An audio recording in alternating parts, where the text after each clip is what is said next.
for me doesn't exist. Plus, I'm in Atlanta. I told you that was my sister. Y'all don't even look alike. We got different daddies. Yeah, welcome back to Black Girl Stuff. That was our next guest doing her big one in her latest TV series, B. Simone. Welcome to the BGS house. Welcome, B. Hey, y'all. Black girl stuff. I'm like, I'm a black girl. Have me on the show. And you got a lot of stuff to say. And we're going to get right into it. So, B, we have watched your journey so far, so long, from social media to now you have 2 major shows. You put in a lot of work. Like, how does it feel to have your own TV series? You are the lead on Bounce Network's Finding Happiness. Yeah, it was so dope. Oh my gosh, You so look good. freaking dope. Yes. Fire pit. This is my first time leading a show. So, you know, I've done movies and shows, but never like a lead role. So I was scared, but I feel like I did really, really well. I love that the show is called Finding Happy. Yeah. When in real life did you feel like you found your own happy? Ooh, I feel like it changes. As soon as I find my happy, I change. Okay. Or the things that used to make me happy don't make me happy no more. Okay, so You how know? do What was B. there a Simone find moment? your happy? Yeah. You gotta find yourself. Okay. Like, you gotta see who you are in that chapter of your life and where you are in that moment and do things that you feel like make you happy. And the only way to do that is to try things. If you're not trying stuff, you're not gonna know who you are. Like, I got into sound bowls and meditation, and then I went to this other class. I was like, okay, this is not the class for me. This is kind of culty. Like, so you gotta try and see what you like and stick to that. What's so difficult about dating in Atlanta? I think it's the industry we're in, on top of Atlanta, being Black Hollywood, on top of just our age range. It's a lot. It's stressful. Do you think it's harder for women? Yes. Why? No, tell the truth. Because I feel like, first of all, it's so many of us, and there's less, like, well, they say the ratio is, you know, what is it? Does anybody know the ratio? Like, Less. Just bad. Just bad. 10 women, 1 man. Jesus. 10 to 1. I don't know if that's true, y'all. Don't quote me. But, yeah, I think it is harder. And you just have to put yourself in rooms with like-minded men. So if you keep going to the same place and you're like, well, there ain't no men out there. Well, you're at the club every Saturday. So you're in the same. They're not at the hookah lounge. You're right. They're not smoking hookah every night. Your like-minded men, what rooms would they be Girl, in? I'm trying to figure it out. Okay. I'm trying to go to more basketball suites, basketball games, sports events, soccer games. I love it. Entrepreneurs, seminars. Yeah. So you're looking for an athlete or what? No, I'm looking for a man. Not a little boy, a grown man. He ain't got to be an athlete. I'm just saying grown. I ain't going to be talking. I'm going to be at the game, not talking to the ones on the field. You may have to manifest it, Yeah. you know? I'm trying to talk to the ones in the suites that own the stadium, not that's playing. The owners. Now we're talking B's, big B's, millions. There we go. Okay, so it's no secret that you're all about a good manifestation, and it's clearly working, girl, because you got 2 hit TV shows.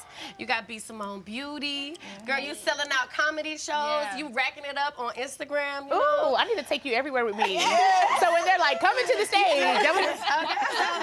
Tell us the prayer. Let us in on the prayer that you manifest. Girl, I don't have, it ain't I mean, it is a prayer, I guess, the affirmations, and me and Bree made vision boards years ago, and everything that is on my vision board literally happened, but y'all gotta be specific. Because on my vision board, it says trending. I should have said positive trending.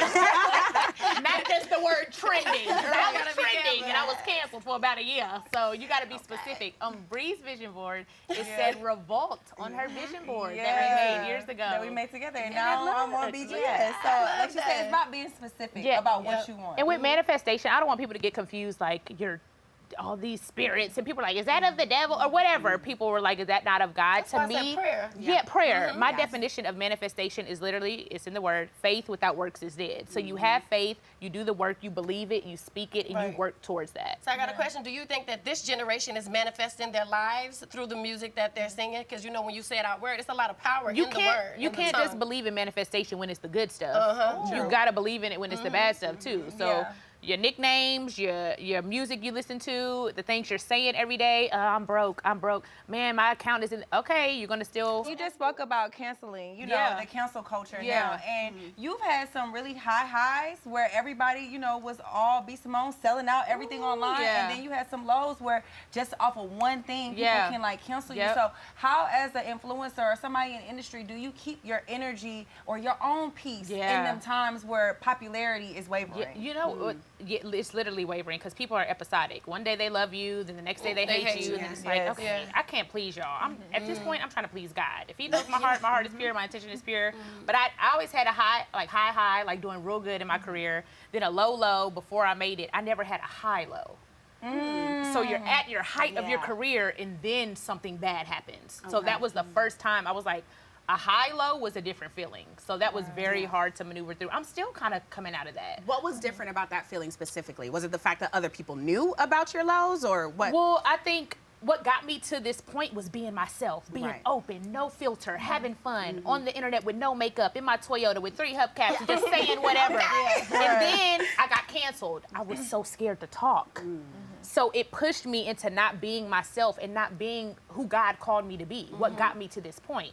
So I had to work through that, working through being like, okay, still, you know, walk in your truth, be yourself. Everybody's not gonna like you. That was a moment. Your intentions were pure. You learned from it and you move forward. So still trying to be a light to my following without being so scared, because I got into a shell for a very long time. Do you think that just with your experience of that, going from the high to the low, Yeah. have you found like a just new appreciation for other people who've been absolutely canceled? Do you feel that people who've been totally canceled, you know, for maybe terrible reasons deserve a chance at redemption, or there's some people that just deserve to be I be canceled seeing so much altogether? stuff on the blogs. I'm like, I wasn't there. I don't know. That was none of my business. They were like, what you think about? I'm like, I don't know. They, you know, literally, I have so much sympathy and empathy for people that are going through stuff in the media, because there's no way to know the whole truth. If you're not in it, there's no way to know. How do you fight not being jaded, though? Because you've been burned before. You see what the low is like. You've obviously worked hard to get back to high and get back to people knowing your true self.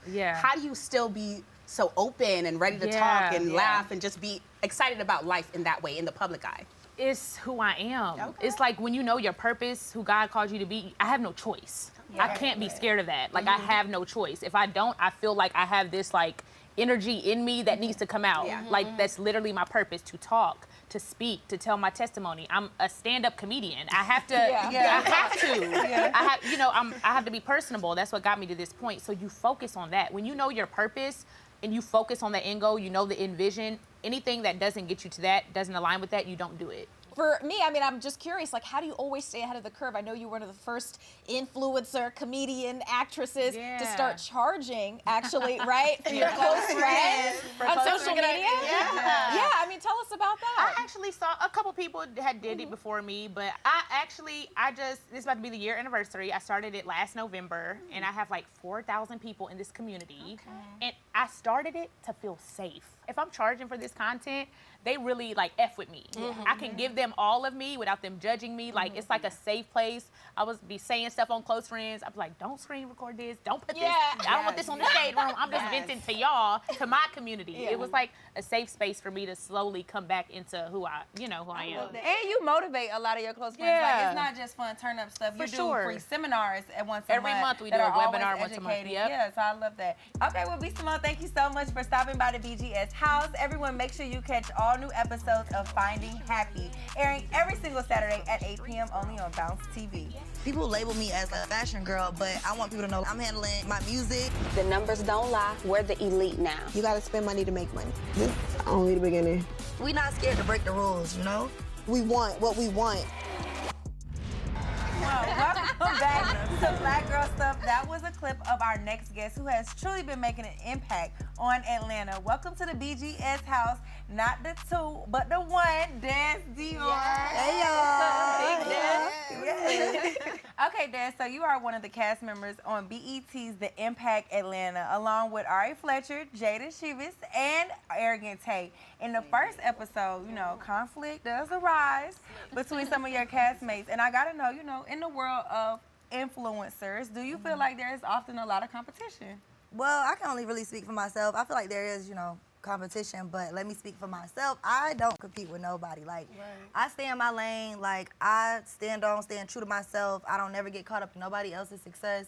The only person I'm trying to be better than is the person I was. You know what I'm saying? I love that. Okay, so we know you're a big social media influencer, and it is a lot of work, and people don't understand the consistency it takes. What would you say to those people who say that social media influencers are getting paid basically to do nothing? being a bad bitch ain't easy. Like, being a bad bitch ain't easy. Like, it still takes consistency. It still takes, like, courage. You gotta get up every day. You might feel like shit this day, but you gotta get this post out by 5 p.m. So you gotta get your ass up. As planned. Exactly. And you gotta figure out how to make it work.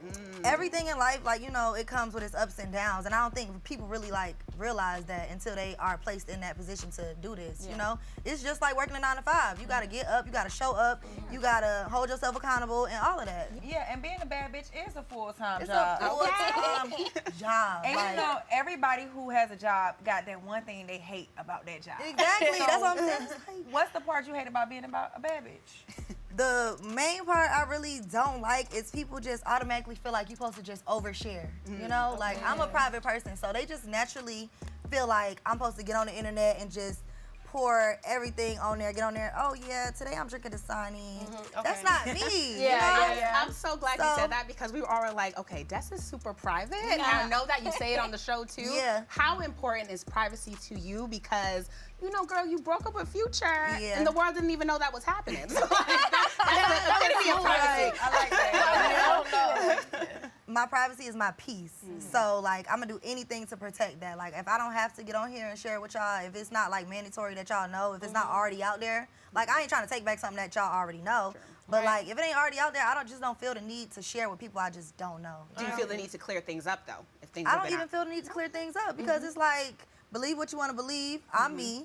And shit, life goes on. Because even if I got on there and cleared it up, or said something to, like, stand in my defense, people gonna still be like, oh, she lying, or oh, this, and that. I'm just gonna continue to get up every day and win in your face, and you just... Period. Well, clear something up for us. Are you single? Are you dating? What's up? I am single, you know. I'm single. So we all know that you did date our hip-hop toxic king. So would that say that women do we like toxic men? What would you say your toxic trait is? Or what toxic trait do y'all like in men?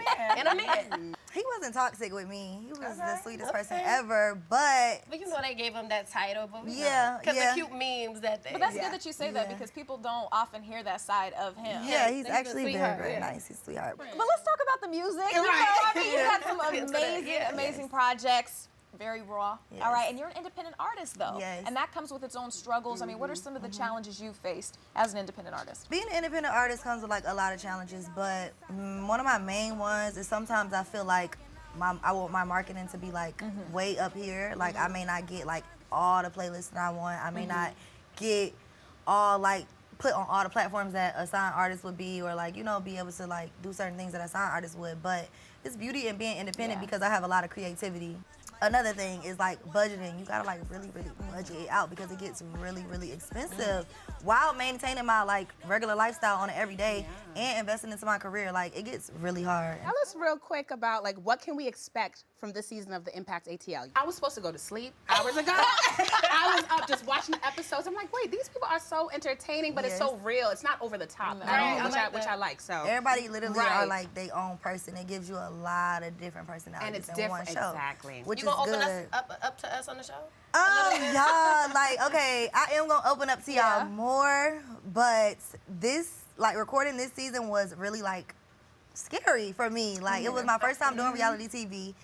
Cameras in your face every single day. Like, it was a lot to get used to, but I feel like I did open up a little bit, you know? But, you know, with like, reality TV, sometimes they try to pit, you know, friends against each other, so... Oh, no. You know what I mean? Sometimes they can't do that. They can't do that. It ain't even no way they can do that, you know? Thank you so much for stopping by the BGS house. Now, BG fam, you know you gotta catch the new Impact Atlanta show. It's streaming right now on BET+.